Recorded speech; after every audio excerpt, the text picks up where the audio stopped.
Mathematics class 10 chapter 2 है polynomials. इस video में हम एक्सरसाइज 2.2 का सभी क्वेश्चन सॉल्व करेंगे।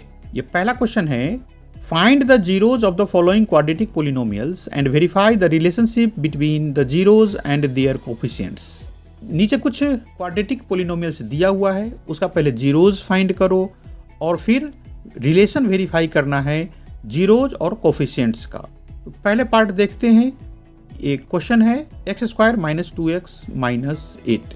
ये पोलिनोमियल दिया है क्वाड्रेटिक, इसको इसलिए बोलते हैं कि इसका पावर 2 है। जब हाईएस्ट पावर 2 हो तो उस पोलिनोमियल को बोलते हैं क्वाड्रेटिक पोलिनोमियल। अब इसमें जीरोज फाइंड करना है। जीरोज फाइंड करने का मतलब है कि x का वो वैल्यू पता करो जिसको रखने पर ये पूरा ही पोलिनोमियल की वैल्यू 0 हो जाए। तो ये कैसे करते हैं? तो पहले हम इसको splitting the middle term use करके इसका फैक्टराइजेशन करेंगे। तो ये स्प्लिटिंग द मिडिल टर्म करके हमने -2x को -4x और +2x कर दिया। ये फैक्टराइजेशन का मेथड है। जब किसी पोलिनोमियल में 3 टर्म्स हो तो हम splitting the middle term use करके उसको हम फैक्टराइज करते हैं। तो -2x को -4x + 2x में चेंज कर दिया। और ये बातें 8वीं क्लास 9वीं क्लास में पढ़ाई होता है, इसलिए हम इसको पूरा एक्सप्लेन नहीं कर रहे हैं। मेरे ख्याल से आप लोग 10th के बच्चे ये समझ में आ गया होगा कि हमने यहाँ पे क्या किया है। हमने -4x और +2x ही क्यों लिया है। यदि आपको ये बात समझ में नहीं आती है तो मेरे ही YouTube चैनल पे क्लास 8th का फैक्टराइजेशन देख लेना, वहाँ पे आपको बहुत अच्छे से समझ में आ जाएगा। और मुझे उम्मीद है कि बहुत सारे बच्चों को ये पहले से ही पता होगा कि मिडिल टर्म स्प्लिट करके कैसे फैक्टराइजेशन करते हैं। अब इसके आगे की प्रोसेस ये है कि शुरू के 2 टर्म्स में से x कॉमन ले लेते हैं और लास्ट के 2 में से 2 कॉमन ले लेते हैं। तो यहाँ से x कॉमन लेने के बाद हमें मिला x - 4 और इन दोनों में से 2 कॉमन ले लिया तो ये ब्रैकेट में बच गया x - 4। अब दोनों ब्रैकेट में सेम टर्म्स है, इसका मतलब हमारा फैक्टराइजेशन सही है। तो 2 ब्रैकेट में से एक ब्रैकेट को हमने कॉमन ले लिया है तो बाकी रह गया x + 2। तो इस तरह से हमने देखा कि x² - 2x - 8 का फैक्टर्स आ गया x - 4 एंड x + 2। अब यदि हम x की वैल्यू 4 रख दे तो वैल्यू ऑफ पोलिनोमियल बिकम्स 0। वो यहाँ से भी चेक कर सकते हैं। यदि हम 4 रख दें तो ये ब्रैकेट 0 हो जाएगा और 0 में इस ब्रैकेट को मल्टीप्लाई करेंगे तो 0 ही हो जाएगा। यदि आपको ये बात समझ में आ गई तो ठीक है, नहीं तो वहाँ पे रखो 4। देखो 4 का स्क्वायर 16, ये प्लस का रहेगा और इस 2 में जब हम 4 से मल्टीप्लाई करेंगे तो 8 हो जाएगा। ये -8 होगा ये बीच वाला और -8 ये लास्ट वाला। तो ये लास्ट वाला -8 और बीच वाला -8 मिलकर के -16 हो जाएगा और ये शुरू में प्लस का 16 है। तो इस तरह से 16 - 16 0 हो जाएगा। इसका क्लियर मीनिंग ये है कि x की वैल्यू जब हम 4 रखेंगे तो पूरा पोलिनोमियल की वैल्यू 0 हो जाएगा। इसलिए x = 4 इस पोलिनोमियल का 0 है। एक तो वैल्यू हमें पता चला 0 का, x = 4। और दूसरा, यदि इस ब्रैकेट को देखें तो x = -2 रखने पर भी ये पोलिनोमियल की वैल्यू 0 हो जाएगा। वो वहाँ पे वैल्यू रखना एक काम है, आप यहाँ से डायरेक्ट ही देख सकते हो कि यदि ये ब्रैकेट 0 हो जाए तो कितने वैल्यू रखेंगे x का, तो ब्रैकेट 0 हो जाएगा -2। तो इसका मतलब ये हो गया कि जीरोज आर, इस पोलिनोमियल के 0 कौन कौन सा हो गया, एक तो 4 एक -2। तो इस तरह से हमने जीरोज फाइंड कर लिया। एक वैल्यू आ गया 4 और दूसरा वैल्यू आ गया -2। अब अगला प्रोसेस ये है कि इन वैल्यूज को हम अल्फा और बीटा नाम देंगे। मतलब 0 जो भी आया है, एक 0 को हम अल्फा मान लेंगे और दूसरे 0 को हम बीटा मान लेंगे। ये 0 का मतलब हो गया जो जीरोज आया है वो वैल्यूज। एक हो गया अल्फा = 4 और दूसरा हो गया बीटा = -2। अब हमें ये जो सेकेंड पार्ट है यहाँ पे verify the relationship between zeros and there coefficients, वो वेरीफाई करना है। सम ऑफ जीरोज का मतलब जिस वैल्यू से ये पोलिनोमियल जीरोज हो गया है उसका सम करते हैं और फॉर्मूला में उसके इक्वल क्या होता है वो लिखते हैं। तो सम करेंगे अल्फा + बीटा का, यही 2 जीरोज है लिखा हुआ अल्फा एंड बीटा, और उसकी फार्मूला होता है coefficient of x upon coefficient of x²। तो अल्फा + बीटा का वैल्यू रख दे। एक तरफ से हो गया अल्फा की वैल्यू 4 और बीटा की वैल्यू हो गया -2। ये हो गया अल्फा एंड बीटा की वैल्यू। और कोफिशिएंट ऑफ x, वहाँ पे देखो जो x के साथ जो नंबर है वो कितना है, -2। तो यहाँ पहले भी एक माइनस है, वो माइनस है ही, और कोफिशिएंट ऑफ x की जगह पे हमने -2 लिखा, और कोफिशिएंट ऑफ x स्क्वायर के जगह पे यहाँ से फाइंड करेंगे कि x स्क्वायर के साथ में नंबर कौन सा है। तो यहाँ पे कोई नंबर नहीं दिख रहा है, इसका मतलब 1 है। तो इस तरह से alpha plus beta is equal to minus coefficient of x by coefficient of x square, वो वैल्यूज हमने सारे लिख दिया।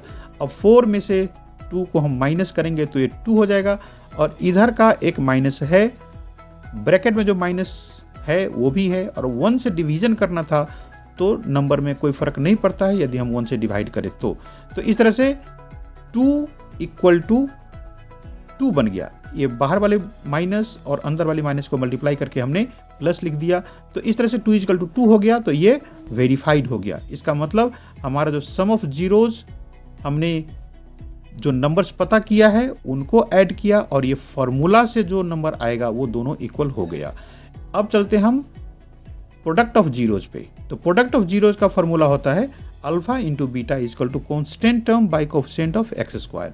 तो अल्फा और बीटा की वैल्यू हमारे पास है, पहले इन दोनों वैल्यूज को रख दें, और जिस नंबर में x नहीं है वो कांस्टेंट टर्म है।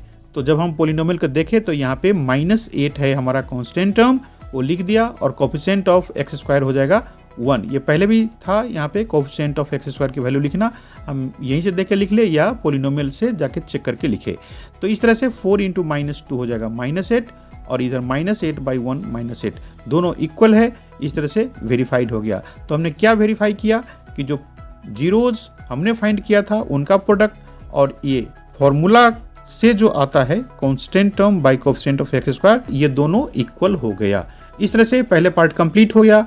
अब चलते हैं सेकेंड क्वेश्चन में, इसके 4s square minus 4s plus 1। दूसरे क्वेश्चन में x दिया रहता है, यहाँ पे s दिया हुआ है, कोई बात नहीं, पोलिनोमियल तो है ही ये। पहले इसको हम फैक्टराइज करें तो -4s को हम -2s फिर से माइनस करके 2s लिख दिया, ये मिडिल टर्म में स्प्लिट कर दिया। शुरू वाले दो टर्म में से हम 2s कॉमन ले लेते हैं, तो ये ब्रैकेट के अंदर हो जाएगा 2s - 1, और लास्ट में कोई चीज़ कॉमन है नहीं, जैसे एक में 2s है एक में 1 है, तो ऐसे केस में हम सिर्फ 1 लेते हैं कॉमन। और याद रखना हमें -1 रखना पड़ेगा कॉमन में, क्योंकि माइनस कॉमन लेने पर ही ये दोनों ब्रैकेट के साथ में एक ही नंबर आ जाएगा, मतलब दोनों ब्रैकेट में 2s - 1 होगा। इसके बाद हम 2s - 1 इंटू 2s - 1 लिख दें। एक 2s - 1 है ब्रैकेट वाला, एक 2s - 1 ये बाहर का जो नंबर छूटा हुआ है उसको ब्रैकेट में लिख दिया। इस तरह से 2s - 1 इक्वल टू 0 करेंगे, s की वैल्यू पता करना है, तो 2s इक्वल टू 1 हो गया, s की वैल्यू हो गया 1/2, और दूसरा ब्रैकेट से भी s की वैल्यू 1/2 ही आएगा। इसका मतलब कि s इक्वल टू 1/2 रखने पर ये पोलिनोमियल की वैल्यू 0 हो जाएगा। तो 0 इसी को बोलते हैं कि जिस वैल्यू पे ये पोलिनोमियल की वैल्यू 0 आ जाए। तो यहाँ पे 2 ब्रैकेट है तो 2s की वैल्यू आएगा, तो दोनों ही जीरोज 1/2 एंड 1/2 हुआ। अब हम एक वैल्यू को अल्फा मान लेते हैं, दूसरी वैल्यू को बीटा, और सम ऑफ जीरोज का फॉर्मूला लगाते हैं। ये होता है minus coefficient of x upon coefficient of x square, और अल्फा बीटा की वैल्यू हमें यहाँ पे पता है, हाफ है दोनों, अल्फा और बीटा दोनों ही हाफ है। कोफिशिएंट ऑफ x, तो यहाँ पे x की टर्म तो है नहीं, तो कोफिशिएंट ऑफ s देखेंगे तो ये है -4। याद रखना जब नंबर के साथ माइनस लगा हो तो माइनस लिखते हैं, और नहीं तो पॉजिटिव नंबर है तो पॉजिटिव लिखने की जरूरत नहीं है। तो ये कोफिशिएंट ऑफ x स्क्वायर हो गया ये 4, यहाँ पे x न लिख करके क्वेश्चन में s के टर्म में है पोलिनोमियल, तो कोई बात नहीं। अब ये 1/2 और 1/2 को जोड़ेंगे तो 1 हो जाएगा, मतलब आधा और आधा को जोड़ेंगे तो 1 हो गया, और ये 4 नीचे में और ऊपर में है दोनों 4 ही, तो कट के 1 दे देगा। तो ब्रैकेट के बाहर -1 और ब्रैकेट के अंदर भी -1, ये दोनों मिलकर प्लस हो जाएगा, तो 1 इक्वल टू 1। इस तरह से ये वेरीफाइड हो गया कि दोनों वैल्यू बराबर है। अब प्रोडक्ट में चले तो प्रोडक्ट का फॉर्मूला होता है alpha into beta equal to constant term by coefficient of x square. यहाँ पे अल्फा और बीटा दोनों की वैल्यू हाफ है, तो 1/2 इंटू 1/2, और कांस्टेंट टर्म यहाँ पे कितना है, देखो कांस्टेंट किसे कहते हैं, जिसमें कि कोई लेटर न लगा हो, तो यह 1 ही है बिना लेटर का नंबर, तो ये हो गया 1, और कोफिशिएंट ऑफ x स्क्वायर है 4, तो ये हो गया 1/4, दोनों मिल करके ऊपर में 1 और नीचे में 4। इधर से 1/2 इंटू 1/2 भी 1/4 होगा। इसका मतलब इन दोनों वैल्यूज का प्रोडक्ट 1/4 और ये फार्मूला वाला जो constant term upon coefficient of x square ये भी 1/4। इस तरह से ये वेरीफाइड हो गया। अब चलते हैं इसके थर्ड पार्ट में। थर्ड में है 6x square minus 3 minus 7x। तो इसको एक बार हम सीधा कर ले। सीधा का मतलब जो x वाला टर्म है वो बीच में ले आए और जो कांस्टेंट है बिना x वाला है उसको हम लास्ट में कर देते हैं। -3 को हम पीछे लिख दिए और 7x को हम आगे कर दिए। 7 के सामने माइनस था तो वो भी साथ में ले लिया। अब इसको हमें मिडिल टर्म में स्प्लिट करना है, तो ये थोड़ा सा सोच के करना कि 6 और 3 को मल्टीप्लाई करेंगे तो 18 होगा और 7 को इस तरह से तोड़े 2 पार्ट में ताकि उसको मल्टीप्लाई करके भी -18 हो। तो ये हो गया -9x और +2x। अब शुरू के 2 टर्म में से हम 3x कॉमन ले लेते हैं तो बच जाएगा 2x - 3 और लास्ट में कॉमन तो कुछ नहीं है इसलिए हमने 1 लिख दिया। तो ये भी हो जाएगा 2x - 3। अब दोनों ब्रैकेट में 2x - 3 है तो एक तो 2x - 3 लिखेंगे और दूसरा हो जाएगा 3x + 1। अब हमें जीरोज पता करना है तो ऐसे करते हैं कि ये इक्वल टू 0 रख देते हैं और यहाँ से x की वैल्यू पता कर लेते हैं।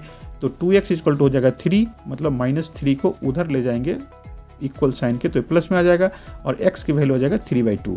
तो इधर से x इक्वल टू 3/2 दिया और दूसरा जो टर्म है 3x + 1 उसको भी 0 करके रखे तो 3x इक्वल टू हो जाएगा -1 तो x इक्वल टू हो जाएगा -1/3।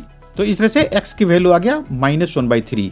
तो जीरोज कौन कौन सा हुआ, एक तो 3/2 और दूसरा -1/3। इसका मतलब क्या है कि x की वैल्यू जब हम 3/2 रखेंगे तो पोलिनोमियल 0 हो जाएगा और x की वैल्यू -1/3 भी रखेंगे तो ये पोलिनोमियल की वैल्यू 0 हो जाएगा। अब हम इसके वेरिफिकेशन में चलते हैं। तो अल्फा और बीटा की वैल्यू मान ले, अल्फा इक्वल टू 3/2 और बीटा इक्वल टू -1/3। अब सम ऑफ जीरोज क्या होता है, minus coefficient of x upon coefficient of x square. तो अल्फा और बीटा की वैल्यू हम रखे यहाँ पे, ये हो जाएगा 3/2 और ब्रैकेट में रख दे बीटा की वैल्यू और इधर कोएफिशिएंट ऑफ x हो जाएगा हमारा -7 और कोएफिशिएंट ऑफ x स्क्वायर 6। इसको सॉल्व कर देना है एक बार। यहाँ पे हम एलसीएम ले ले 3 और 2 का, तो यह जगह 6, इधर जगह 9 - 2 और ये माइनस और माइनस मिलके प्लस हो जाएगा तो इधर आ गया 7/6 और 9 में से 2 को माइनस करेंगे तो 7/6 और राइट साइड में भी 7/6, दोनों तरफ 7/6 आ गया। इसका मतलब ये वेरीफाइड हो गया। अब चलते हैं प्रोडक्ट में।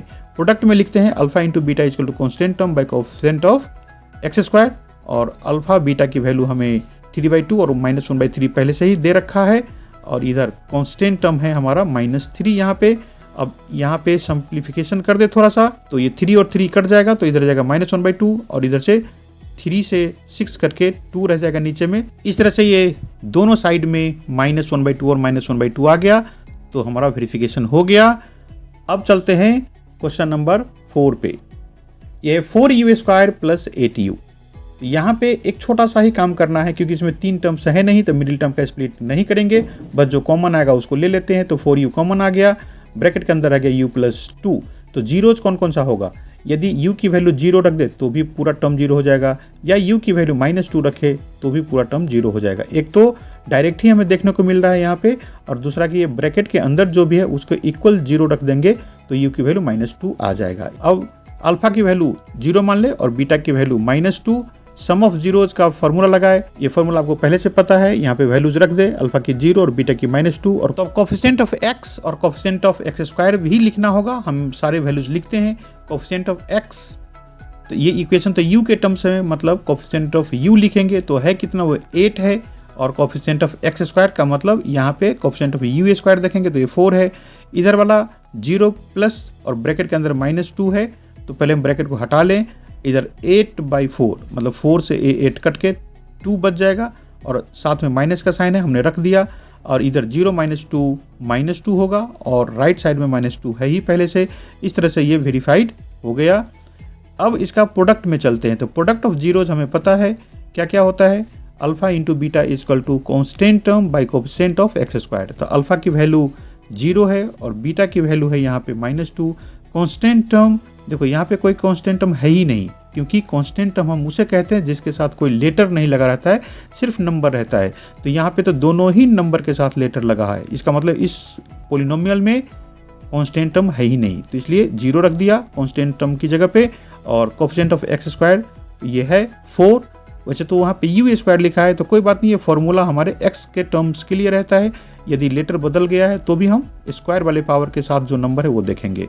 तो इधर 0 से किसी नंबर को मल्टीप्लाई करते हैं तो वो 0 हो जाता है, और 0 बाई कोई नंबर है तो वो भी 0 हो जाता है। दोनों तरफ 0 0 आ गया, इसका मतलब ये वेरीफाइड हो गया। अब चलते हैं फिफ्थ पार्ट में, ये है टी स्क्वायर माइनस 15। तो देखो यहाँ पे 3 टर्म नहीं है, इसलिए मिडिल टर्म स्प्लिट करने का कोई बात नहीं है, लेकिन जो भी लिखा है पोलिनोमियल उसे हमें स्प्लिट करना होगा, उसे फैक्टराइज करना होगा। तो यहाँ पे फॉर्मूला लगाएंगे ए स्क्वायर माइनस बी स्क्वायर वाले। अब टी का स्क्वायर तो ठीक है, ये टी का स्क्वायर है, लेकिन 15 किसका स्क्वायर है? वैसे तो 4 का स्क्वायर 16 होता है, और 4 से नीचे का जो नंबर है 3 उसका स्क्वायर 9 होता है, मतलब 9 से अगला स्क्वायर वाला नंबर 16 है। तो 15 किसका स्क्वायर होगा?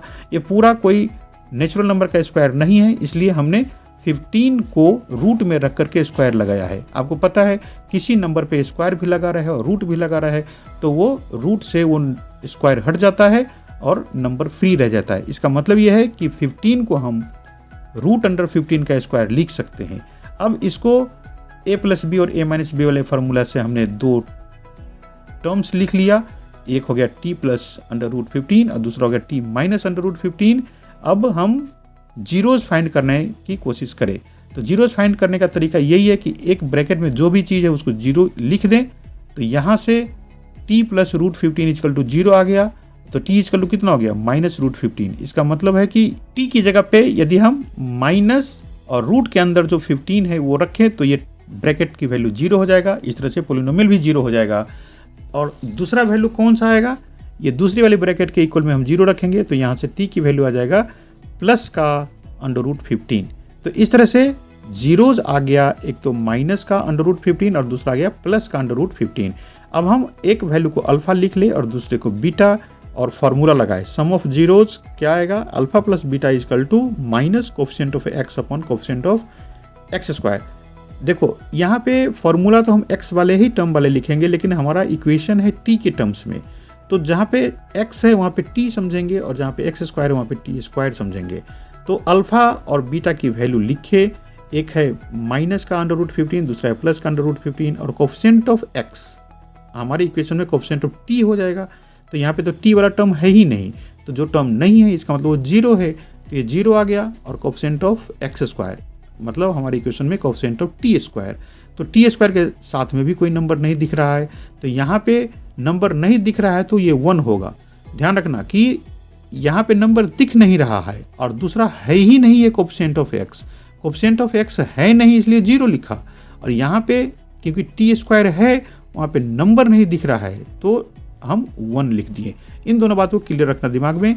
और ये माइनस का अंडर रूट 15 और प्लस का अंडर रूट 15 मिल करके 0 हो जाएगा, और इधर 0/1 है ही पहले से 0, तो दोनों तरफ 0 आ गया। इस तरह से हमारा वेरिफिकेशन हो गया। अब चलते हैं हम प्रोडक्ट में। तो प्रोडक्ट ऑफ जीरोज का पहले हम फार्मूला लिख दें, alpha into beta equal to constant term by coefficient of x square. तो कॉन्स्टेंट टर्म यहाँ पे है। कॉन्स्टेंट टर्म किसे कहते हैं? बहुत बार बता चुका हूँ मैं, जिस नंबर के साथ कोई लेटर नहीं रहता है वही कॉन्स्टेंट टर्म होता है। यहाँ पे दोनों वैल्यूज हम लिखे, अल्फा की value minus under root 15, beta की वैल्यू अंडर रूट 15। अब दोनों ब्रैकेट को यदि हम देखें तो सेम नंबर है, तो यहाँ से स्क्वायर हट जाएगा, और साथ में बाहर में है माइनस, तो माइनस रहेगा, और रूट 15 इंटू रूट 15 मिल करके 15 दे देगा, और इधर राइट साइड में -15/1 है वो भी -15 बन जाएगा। इस तरह से दोनों तरफ -15 आ गया। इसका मतलब हमारा वेरिफिकेशन हो गया। अब चलते हैं हम इसका 6th पार्ट में। ये पोलिनोमियल दे रखा है 3x² - x - 4। तो यहाँ पे 3 टर्म्स दिख रहा है, इसका मतलब इसका जो फैक्टराइजेशन होगा वो स्प्लिटिंग द मिडिल टर्म होगा। तो -x को हम -4x + 3x लिखेंगे, और शुरू के 2 टर्म्स में से x कॉमन ले लें, और लास्ट के 2 टर्म में से क्या कॉमन लेंगे? कॉमन तो कुछ है ही नहीं, एक है प्लस का 3x, एक है -4। तो ऐसे केस में हम 1 कॉमन लेते हैं, और दोनों ब्रैकेट में सेम ही चीज़ रहना चाहिए, इसलिए हम यहाँ पे +1 लिखेंगे, माइनस का 1 नहीं लिखेंगे। अब 3x + 4 दोनों ब्रैकेट में है, तो एक 3x + 4 लिख लें, और दूसरी ब्रैकेट में हम लिख लेंगे x + 1। अब हमें जीरोज फाइंड करना है, तो एक ब्रैकेट में जो चीज़ लिखा हुआ है उसके इक्वल 0 कर दे, और x की वैल्यू जो भी आ जाएगा वो हमारा 0 की वैल्यू हो जाएगा। तो 3x माइनस 4 इजकल टू 0, 4 को दूसरी तरफ लेके जाए तो इधर वाला है -4, उधर जाके +4 हो जाएगा। इस x के साथ जो इंटू में 3 है उसको हम अपॉन में ले जाए तो x इजकल टू हो जाएगा 4/3। तो इस तरह से एक वैल्यू आ गया 0 का, मतलब x के वैल्यू 4/3 हो जाएगा, तो पोलिनोमियल ये 0 हो जाएगा। और दूसरा है x + 1 इजकल टू 0, तो यहाँ से तो क्लियर है कि x इजकल टू -1 होगा। तो इस तरह से जीरोज आ गया कौन कौन सा, 4/3 एंड -1। ये जीरोज आ गया क्या मतलब x की इन वैल्यूज पे ये पोलिनोमियल की वैल्यू 0 हो जाएगा। शुरू में ही मैं बताया था कि x की जिस वैल्यू पे पोलिनोमियल की वैल्यू 0 हो जाए उसी को बोलते हैं जीरोज ऑफ पोलिनोमियल। अब हम एक वैल्यू को अल्फा मान ले और दूसरे वाले को बीटा और वेरिफिकेशन की तरफ चले तो सम ऑफ जीरोज क्या होता है, minus coefficient of x upon coefficient of x², और अल्फा बीटा की वैल्यू यही रखेंगे तो ये हो जाएगा 4/3 और प्लस में बीटा की वैल्यू है -1, इधर माइनस का साइन लगा दे और कोफिशिएंट ऑफ x यहाँ पे देखो क्या है, x के साथ कोई नंबर नहीं है तो ये हो गया -1, क्योंकि ये माइनस है साथ में, नंबर नहीं है इसलिए 1 है। यदि ये x रहता ही नहीं यहाँ पे तब हम इसको 0 लिखते हैं, लेकिन x है, x के साथ कोई नंबर नहीं दिख रहा है, इसका मतलब ये 1 है, क्योंकि x के साथ में माइनस का साइन है इसलिए -1 हो गया। और कोफिशिएंट ऑफ x², ये देखो x² के साथ में कौन सा नंबर है, 3, तो यहाँ पे हम लिख दिए 3, और ये जो सामने वाला माइनस है वो तो फॉर्मूला से आता है। अब हम इसको सॉल्व करें तो इधर ये ब्रैकेट हटा देंगे, ब्रैकेट के अंदर जो माइनस है वो आगे वाली प्लस को भी माइनस कर देगा, और इधर 2 माइनस हो गया तो इसलिए प्लस हो गया। अब यहाँ पे हम एलसीएम लेंगे 3, ये हो गया 4 - 3, और इधर अब RHS में कोई काम करना बाकी नहीं है, इधर 4 में से 3 को माइनस करेंगे तो 1 रह जाएगा, तो ये हो गया 1/3, और RHS में भी 1/3, दोनों तरफ सेम नंबर आ गया, इसका मतलब हमारा वेरिफिकेशन हो गया। अब प्रोडक्ट में चलते हैं। प्रोडक्ट ऑफ द जीरोज का होता है formula alpha into beta is equal to constant term upon coefficient of x²। तो अल्फा और बीटा के पहले तो वैल्यूज रखे, एक है 4/3 और बीटा है -1, और कांस्टेंट टर्म यहाँ पे देखो -4, तो -4 लिख दो, और कोफिशिएंट ऑफ x², तो ये 3 है, यहाँ x² के साथ में जो नंबर है वही कोफिशिएंट होता है। अब हम इसको मल्टीप्लाई कर दे तो 4/3 को -1 से मल्टीप्लाई करेंगे तो -4/3 हो जाएगा, और इधर RHS में -4/3 पहले से ही है, तो इस तरह से दोनों तरफ एक ही नंबर आ गया तो वेरिफिकेशन हो गया। अब क्वेश्चन नंबर 1 के 6th पार्ट हो गया। चलते क्वेश्चन नंबर 2 में। क्वेश्चन नंबर 2 है find a quadratic polynomial each with the given numbers as the sum and product of zeros respectively. पहले पार्ट में देखिए कौन कौन सा नंबर दे रखा है, ये 1/4 और दूसरा है -1। तो पहला जो नंबर है 1/4 वो सम ऑफ जीरोज है, और दूसरा जो नंबर है वो प्रोडक्ट ऑफ जीरोज है। तो सम ऑफ जीरोज दिया हुआ है, प्रोडक्ट ऑफ जीरोज दिया है, और हमें क्वाड्रेटिक पोलिनोमियल फाइंड करना है। तो पहले तो ये तरीका क्या होना चाहिए, सम ऑफ जीरोज लिखे हम 1/4 और प्रोडक्ट ऑफ जीरोज -1, और जो फॉर्मूला है वो है क्वाड्रेटिक पोलिनोमियल इज, बाहर में k रहेगा और ब्रैकेट के अंदर x² minus sum of zeros into x plus product of zeros. इस तरह से पोलिनोमियल लिखते हैं हम। आपको फॉर्मूला याद ये रखना है कि x² minus sum of zeros into x plus product of zeros, और इन सबको बंद करके ब्रैकेट में बाहर में k लिख दे। ये तरीका होता है क्वाड्रेटिक पोलिनोमियल लिखने का, जबकि हमें सम और प्रोडक्ट जीरोज का दिया हो। अब यहाँ पे बस वैल्यूज लिखना और कोई काम नहीं है, k लिख दिया, x² लिख दिया, सम ऑफ जीरोज की जगह पे 1/4 लिखेंगे और x रह गया, प्रोडक्ट ऑफ जीरोज की जगह पे -1 लिखेंगे। इस ब्रैकेट को सॉल्व करें हम तो ये 1/4 इंटू x को x/4 लिख दिया, यहाँ जो प्लस और ब्रैकेट के अंदर जो माइनस था वो दोनों मिलकर के -1 दे दिया।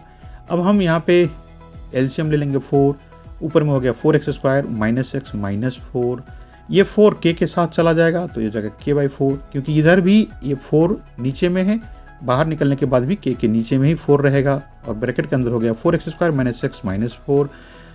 तो k/4 को हम एक नया कांस्टेंट मान सकते हैं, क्योंकि ये कांस्टेंट ही है, k भी कांस्टेंट था और k/4 भी कांस्टेंट है। जैसे कि 10 कांस्टेंट है और 10 में 2 से डिवाइड करेंगे तो 5 भी कांस्टेंट हो जाएगा, या 10 पहले से है उसमें 3 से मल्टीप्लाई कर दो तो 30, वो भी कांस्टेंट हो गया। तो इसलिए हमने k/4 को एक नया कांस्टेंट k ही लिख दिया, और ब्रैकेट के अंदर जो है 4x² -x -4 ये है ही, और यही हमारा आंसर हो गया। अब इसके सेकेंड पार्ट में देखते हैं कौन कौन सा नंबर दिया है। एक है √2, एक है 1/3। ये √2 गिवन का मतलब है शुरू वाला नंबर सम ऑफ जीरोज होता है और बाद वाला प्रोडक्ट ऑफ जीरोज। तो जिस तरह से हमने पहला पार्ट किया था उसी तरह से हम शुरू करें। Sum of zeros 2, product of zeros 1/3। तो क्वाड्रेटिक पोलिनोमियल क्या बनेगा, k into x square minus sum of zeros into x plus product of zeros. तो यहाँ पे हम sum of zeros and product of zeros की वैल्यू रखे। सम ऑफ जीरोज दिया है √2 और प्रोडक्ट ऑफ जीरोज है 1/3। अब इसको सिंप्लीफिकेशन करना होगा, तो यहाँ से ब्रैकेट्स हटा दें और 3 एलसीएम ले लेंगे तो देगा 3x स्क्वायर माइनस 3√2x और प्लस 1। ये 3 को k के साथ दे दे जैसे हमने फर्स्ट पार्ट में किया था, क्योंकि ये कांस्टेंट है, उधर भी जाकर के ये k के साथ कांस्टेंट हो जाएगा। तो 3x square minus 3√2x plus 1 रहेगा ब्रैकेट के अंदर, और बाहर वाले जो कांस्टेंट है उसको नया कांस्टेंट k लिख दे, और इधर जो ब्रैकेट के अंदर है वो सब सारी चीज़ है ही। इस तरह से यही हमारा आंसर हो गया। और यदि k की वैल्यू 1 रखना है तो ये k भी हट जाएगा। तो इस तरह से सेकेंड पार्ट कंप्लीट हो गया। अब चलते हैं थर्ड में। यहाँ पे है नंबर्स दिया हुआ 0 और √5। तो यहाँ पे सम ऑफ जीरोज हो गया 0 और प्रोडक्ट ऑफ जीरोज हो गया √5। तो दोनों की वैल्यूज हम लिखे फार्मूला में। फिर से हम सम ऑफ जीरोज और प्रोडक्ट ऑफ जीरोज की वैल्यू रख दें, उसको सॉल्व कर दें। इसी तरह से हम पॉलिनोमियल पता करते हैं। सम ऑफ जीरोज है 0 और प्रोडक्ट ऑफ जीरोज है √5। 0 से x को मल्टीप्लाई करके 0 हो जाएगा और प्लस का √5 है यहाँ पे। बस यही हमारा आंसर हो जाएगा, क्योंकि आगे सिंप्लीफिकेशन का कोई काम है नहीं बाकी। और यदि k की वैल्यू 1 रखना है तो simply x square plus √5 answer आ जाएगा। अब चलते हैं फोर्थ पार्ट में। इन नंबर्स है 1 1। तो सम ऑफ जीरोज 1 है, प्रोडक्ट ऑफ जीरोज भी 1 है। यहाँ पे फॉर्मूला लिखे कि x square minus sum of zeros into x plus product of zeros, bracket में बंद करके बाहर में k लिख दें। यहाँ पे सम ऑफ जीरोज 1 है, प्रोडक्ट ऑफ जीरोज भी 1 है। तो ब्रैकेट हटाना है, सिर्फ 1 से मल्टीप्लाई करेंगे x को तो x ही रह जाएगा, और ये लास्ट वाले ब्रैकेट को हटा देंगे तो ये 1 रह गया।